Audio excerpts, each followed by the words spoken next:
B block এলিমেন্টসের যে রিঅ্যাকশনগুলো আছে এগুলোকে আমরা তিনটা টাইপে হচ্ছে যে বিভক্ত করছি। প্রথম হচ্ছে টাইপ 1। তো টাইপ 1 এ দেখো আমাদের গ্রুপ বি ব্লকে কোন কোন গ্রুপ থাকে? 13, 14, 15, 16, 17, 18 থাকে, বাট সামনে 18 আসবে। তাহলে 13, 14, 15, 16, 17 এই পাঁচটা গ্রুপের মৌলের সাথে কার বিক্রিয়া? হাইড্রোজেনের বিক্রিয়া। তাহলে হাইড্রোজেনের সাথে যে কোনো কিছু বিক্রিয়ার ফলে কি উৎপন্ন হয়? হাইড্রাইড উৎপন্ন হয়। ওকে, যেমন লক্ষ্য করো আমাদের সব গ্রুপ 13 এর মৌল কে? দেখো গ্রুপ 13 এর মৌল কে? বোরন। তাহলে বোরন হাইড্রোজেনের সাথে বিক্রিয়া করে কি তৈরি করে? BH3। এবারে ইন্টারেস্টিং কথা বলি এখানে তোমাকে, এই BH3 যে যৌগটা আছে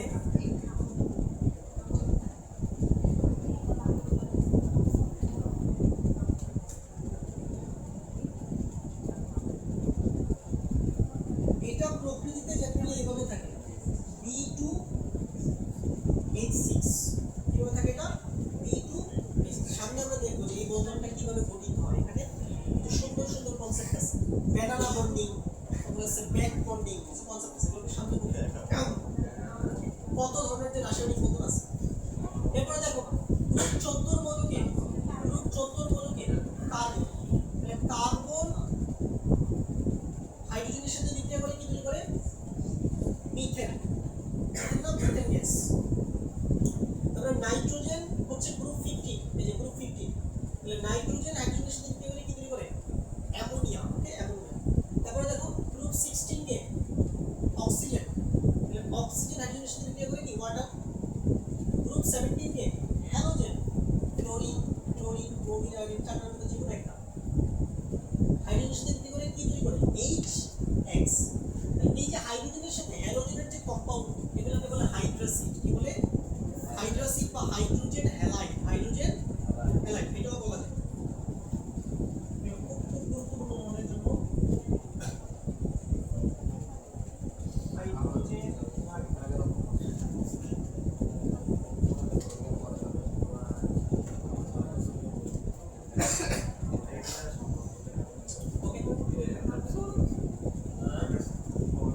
এরপর লক্ষ্য করো, যদি আমি হাইড্রোজেনের সাথে কথা বলো প্লিজ, হাইড্রোজেনের সাথে আয়োডিনের বন্ধনটা দেখি, হাইড্রোজেনের সাথে ব্রোমিনের বন্ধনটা দেখি, হাইড্রোজেনের সাথে ক্লোরিনের বন্ধনটা দেখি, হাইড্রোজেনের সাথে আমরা ফ্লোরিনের বন্ধনটা দেখি, তাহলে কি দেখা যাবে? এখানে দেখো, দেখো তো আয়োডিনের সাইজ কি অনেক বড় না? আয়োডিনের কিন্তু সাইজ অনেক বড়, বিশাল বড় এটা। তাহলে আয়োডিনের যে নিউক্লিয়াস, ওই নিউক্লিয়াস থেকে হাইড্রোজেন কিন্তু অনেক বেশি দূরত্বে অবস্থান করবে। এখানে দাগ লম্বা মানে কি? দাগ লম্বা মানে হচ্ছে, দেখো এই কথা বলো, দাগ লম্বা মানে হচ্ছে আয়োডিনের নিউক্লিয়াস আর যে হাইড্রোজেন এটার মাঝে ডিসটেন্স অনেক বেশি। আচ্ছা, তাহলে দেখো এই ডিসটেন্সটা যদি বেশি হয় তাহলে এই বন্ধনটা কিন্তু ইজিলি ভেঙে যাবে না, কারণ আকর্ষণ কম থাকে, কারণ ডিসটেন্স বেশি, আকর্ষণ কম থাকে, তাহলে বন্ধনটা খুব ইজিলি ভেঙে যাবে। তাহলে এই জায়গায় ভাঙা অনেক সহজ। HBr এক্ষেত্রে দেখো কি দাগটা একটু ছোট, মানে দূরত্ব একটু কমছে। HCl এর দূরত্ব আরো কমে গেছে, HF এর দূরত্ব সবচেয়ে কম। বুঝতে পারছো কিনা? তার মানে HF এ H আর ফ্লোরিনের মাঝখানের মধ্যকার বন্ধনটা ভাঙা অনেক কষ্টকর, কারণ দূরত্ব অনেক কম, অনেক স্ট্রং বন্ডিং। HCl কে আরেকটু সহজে ভাঙা যাবে, HBr কে আরো সহজে ভাঙা যাবে, HI কে সবচেয়ে ইজিলি ভাঙা যাবে। ঠিক আছে, এই জন্য যেটাকে সবচেয়ে ইজিলি ভাঙা যায় ওইটার সক্রিয়তা সবচেয়ে বেশি, কারণ ওটা খুব খুব তাড়াতাড়ি বিক্রিয়াতে কি করতে পারে? অংশগ্রহণ করতে পারে। এই জন্য সক্রিয়তার গ্রুপটা দেখো, সবার আগে কে? HI, তারপরে কে? HBr, তারপরে HCl, তারপরে এই সক্রিয়তার ক্রমটা পরীক্ষা শিখতে আসে। বুঝতে পারছো যে হাইড্রোসিডের সক্রিয়তার ক্রম নিচের কোনটি? বোর্ডে আসতে পারে, অ্যাডমিশনে আসতে পারে। ওকে, বুঝা গেল? এবার এই পৃষ্ঠা তুলে ফেলো সবাই, এই পৃষ্ঠা তুলে ফেলো সবাই খাতায়, এই পৃষ্ঠা তুলে ফেলো। হ্যাঁ, এগুলো সবগুলো অ্যাসিড, কারণ সবগুলোর মধ্যে হাইড্রোজেন আছে, এরা সবাই H+ দিতে পারবে।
সিন্নি মানে তোমাদের কি মানে বলে কলেজে সিন্নি দিছে এটা কোন দিছে এটা সিন্নি ঠিক আছে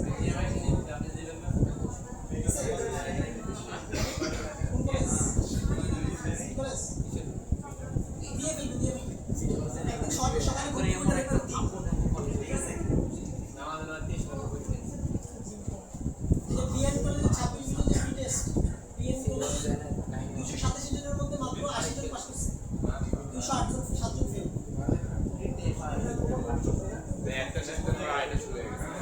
আর সামনের মাসে 18 দিন থেকে আবার টেস্ট বলে টেস্টই অবস্থা টেস্টে কি হবে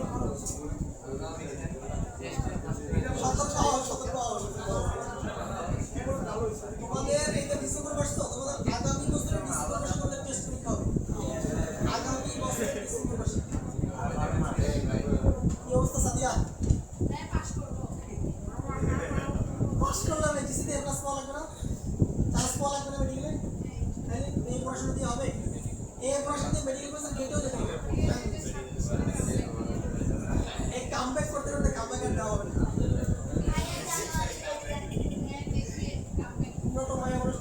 পাস না করলে বাবা তোরা বিয়ে দিতে আমরা তো পোলা মানুষ সেগুলো বিপদে পড়বি পড়াশোনা না করলে ক্যারিয়ার না হলে মায়ের ধারে গেছে আসবে বিয়ে সাথে তোমাদের জীবনে করা হবে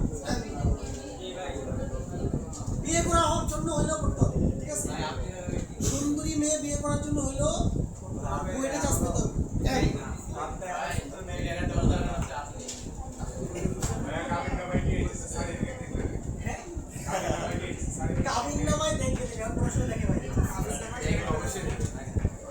এখন পাত্রীরা খুব সচেতন তারা বলবে যে বিসিএস করার ছাড়া হবে সরকারি চাকরি ছাড়া হবে না বুঝছি ভাই টাইপ 1 ইনস্টিটিউট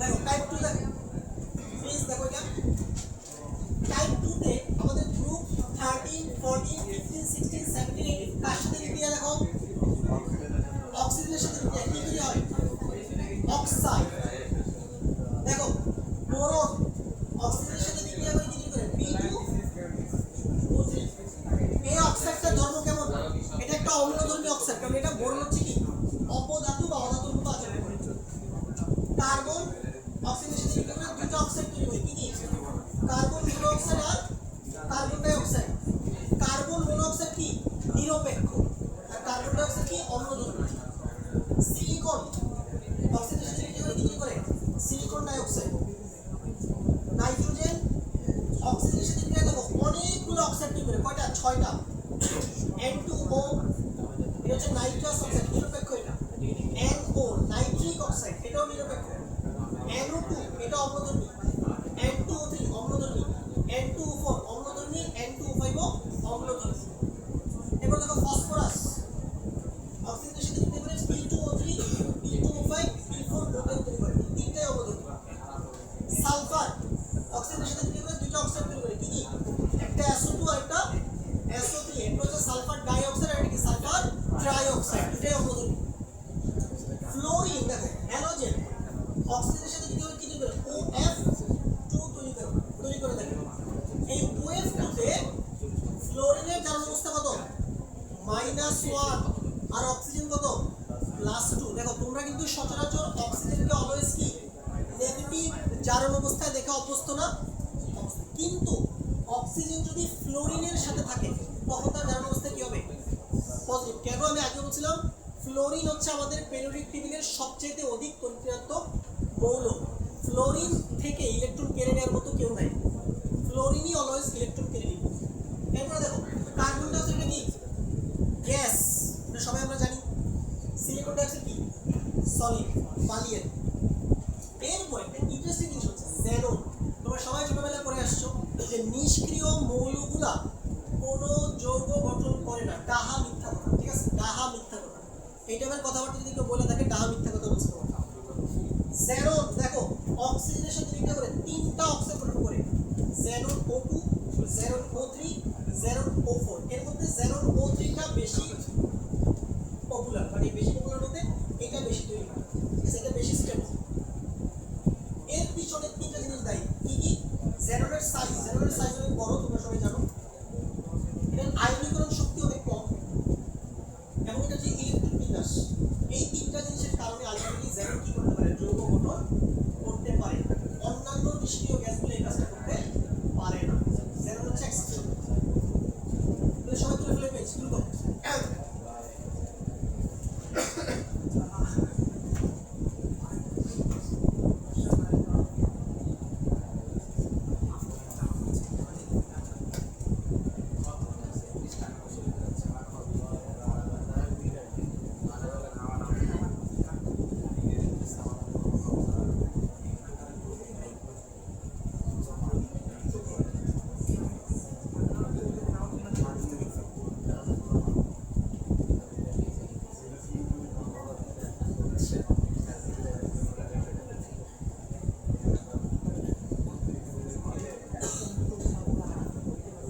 PCl5 দেখো এইবার কিন্তু PCl5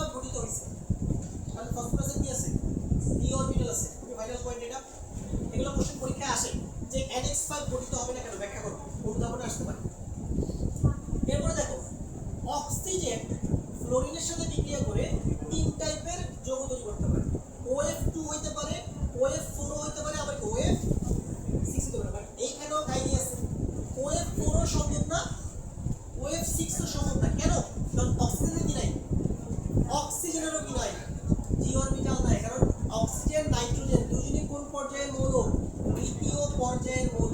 আর তৃতীয় পর্যায়ে আমরা সবাই জানি 2d অরবিটাল সম্ভব নয়, ঠিক আছে? তৃতীয় পর্যায়ে ডি অরবিটাল নাই, কারণ এই জন্য এই ধরনের যৌগ সম্ভব না। এগুলো পরীক্ষা আসে কিন্তু OF4 গঠিত হয় না কেন, OF6 গঠিত হয় না কেন, ব্যাখ্যা করো। এরপরে দেখো সালফার, তোমরা সবাই জানো সালফার পরিবর্তনশীল যোজনা দেখায় কত, 2 4 6। তাহলে দেখো সালফার ফ্লোরিনের সাথে বিক্রিয়া করে SF2 গঠন করতে পারে, SF4 ও পারে, আবার SF6 ও পারে। এবং সালফারের একটা পাওয়ারফুল ক্ষমতা আছে, যেটা কি সালফারের কি আছে, ডি অরবিটাল আছে। আর এই ডি অরবিটাল থাকার কারণেই তারা এই 4 যোজনা এবং কি 6 যোজনা সৃষ্টি করতে সক্ষম। বুঝতে পারছো কয়টা জিনিস?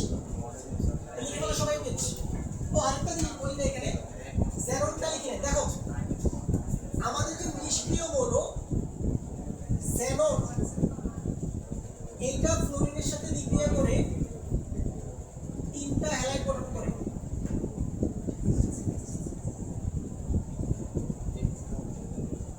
দেখতে পাচ্ছ? তাহলে জেনন কিন্তু অক্সিজেনের সাথেও যৌগ গঠন করতে সক্ষম, আবার কি ফ্লোরিনের সাথেও যৌগ গঠন করতে সক্ষম। কি কি হ্যালাইড দেখো, এটা xenon F2, xenon F4, xenon F6। এগুলো নিয়ে বিস্তারিত পড়াশোনা সামনের মধ্যে ক্লাসে আসবে, এগুলো অনেক ডিটেইলস পড়বো এই জিনিসগুলো নিয়ে। তাহলে এগুলো লিখে ফেলা।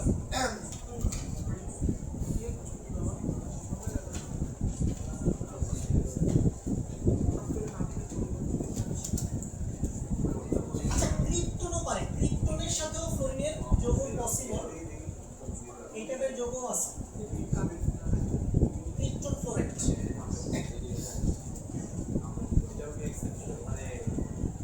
এগুলো হচ্ছে অ্যাকচুয়ালি রেয়ার টাইপের কেস, মানে এগুলো খুব বিশেষ পদ্ধতিতে যৌগগুলোকে তৈরি করতে হয়, স্পেশাল মেথড।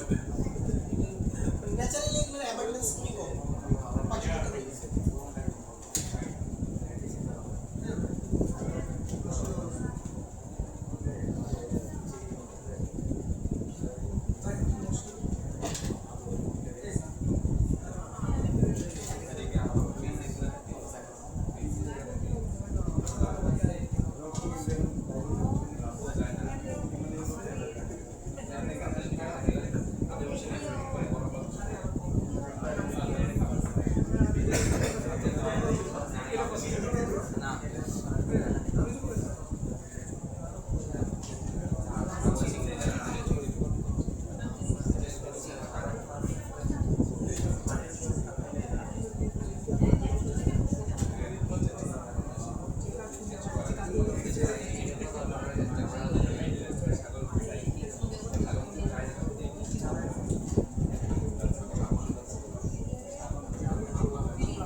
সালফারের যোজনী তিনটা হতে পারে 2 4 এবং 6।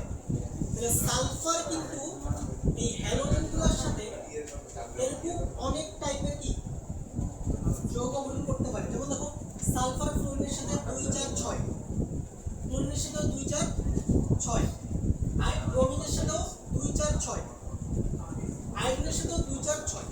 এখন এর মধ্যে সবগুলো যৌগ আসলে সম্ভব না, কিছু কিছু যৌগ এখানে সম্ভব না। যে যৌগগুলো সম্ভব ওগুলো আমি তোমাকে দেখাই দিচ্ছি। দেখো এগুলো মনে রাখার একটা সহজ উপায় বলি, এগুলো তুমি কিন্তু মুখস্থ করলে মনে থাকবে। তুমি এভাবে সিরিয়ালি লিখবা, এই যে ফ্লোরিন ক্লোরিন ব্রোমিন আয়োডিন, এভাবে সিরিয়ালি লিখবা। প্রথম কিন্তু 2টা করে লিখবা হ্যালোজেন, দ্বিতীয় কিন্তু 4টা করে লিখবা, এরপরে কি 6টা করে লিখবা। আচ্ছা ওকে, প্রথম রোতে দেখো সবগুলোই সম্ভব, প্রথম রোতে সবগুলোই সম্ভব, প্রথম রো নিয়ে যাবে। দ্বিতীয় রোতে কি করবা তুমি, দ্বিতীয় রোতে এই লাস্টটা কেটে দিবা, এটা পসিবল না, একটা কাটা। 3 নাম্বার রোতে এই দুটা কাটা, 4 নাম্বার রোতে সবগুলো কাটা। ঠিক আছে, সুন্দর একটা ম্যাট্রিক্স, ঠিক আছে। কত ইনটু কত ম্যাট্রিক্স বলো এই নিয়ে ভাষা, 4 ইনটু 3 ম্যাট্রিক্স। বলো এটাকে আপার ট্রায়াঙ্গুলার নাকি লোয়ার ট্রায়াঙ্গুলার?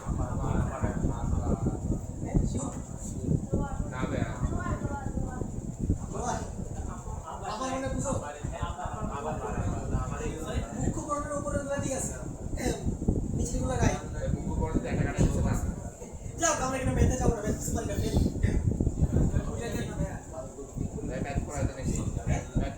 মেতে ফেল করছিলাম, ঠিক আছে, মেতে ফেল করছিলাম, সব পরীক্ষা ফেল করছিলাম। 7 এ ফেল, 8 এ ফেল, 9 এ ফেল, 10 এ ফেল, 11 এ ফেল, নেক্সট ক্লাস আল্লাহ তাআলা উঠাই দিয়েছে, ঠিক আছে। আধ্যাত্মিক শক্তি দিয়ে পাস। আপনি পড়লে আমাদের তো আধ্যাত্মিক হবে উঠে দিবেন, আপনি পড়াই দেন। মানে অ্যাকচুয়ালি আমি যখন ইন্টারমিডিয়েটে পড়ি, তখন আমার প্রিয় বিষয় আসলে গণিত ছিল, অনেস্ট কথা যেটা, ম্যাথ ছিল আমার ফেভারিট সাবজেক্ট। কিন্তু মানে সবচেয়ে বেশি পড়তাম ম্যাথ, ম্যাথের পরে রসায়ন সবচেয়ে বেশি পড়তাম। আইসিটি তো আমার হচ্ছে যে ওই ওটা আমার ইউনিভার্সিটির সাবজেক্ট, ঠিক আছে, ওটা আসলে আমরা পড়তে হচ্ছে। বাংলা পড়তাম কিনা, বাংলা পড়ি না বলেই মারা গেছে, নাইলে পড়তাম বুয়েটে, ঠিক আছে। বাংলা জীবনটা ওটা পড়তে দিচ্ছে ধর্ম নাই তো, যাদের ইঞ্জিনিয়ারিং টার্গেট তাদের কিন্তু ম্যাথ করতে হবে। হ্যাঁ, মেয়েরা ম্যাথে খুব দুর্বল, এরা ম্যাথ করতে ইচ্ছে করে না। মানে ওদের ম্যাথের ওদের হচ্ছে যেগুলো করায় দেয় প্রাইভেটে, অঙ্ক ওগুলোই পারে, এর বাইরে অঙ্ক দিলে হাত করে তাকায় দেয়।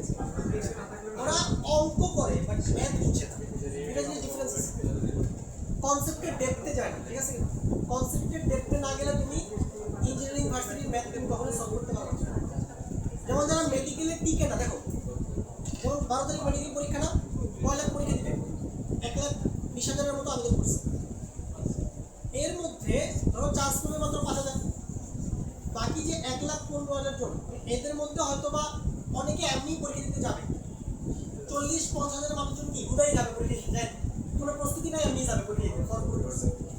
মানে অ্যাকচুয়ালি প্রস্তুতি নিয়ে পরীক্ষা দেওয়ার 50,000 মানুষজন, ধরো 5,000 চান্স পাবে, বাকি যে 45,000 এরা কিন্তু কোথাও টিকবে না।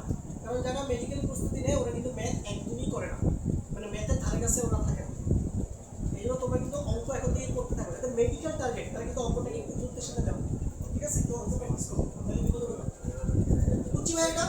ওকে, তো ঠিক আছে, আজকে তো তুমি থাক, আগামী ক্লাস আমরা এখান থেকে হ্যাঁ হ্যাঁ বলো।